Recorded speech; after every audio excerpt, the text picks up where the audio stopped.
बीड जिल्ह्यातील राष्ट्रवादीची संपूर्ण कार्यकारिणी बरखास्त। पक्षाध्यक्ष तटकरे यांच्या सूचनेनुसार कार्यकारिणी बरखास्त। यापुढे जिल्हा पदाधिकारी निवडताना चारित्र्य पडताळणी करणार।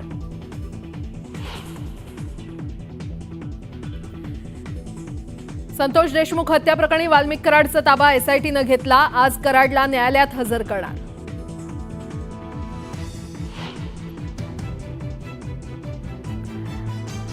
मकोका लागल्यानंतर कराड कुटुंबीय आक्रमक। पोलीस अधीक्षकांच्या आश्वासनानंतर स्थगित केलेल्या आंदोलनाची दिशा ठरवण्यासाठी न्यायालयाच्या सुनावणीनंतर आज पुन्हा होणार बैठक।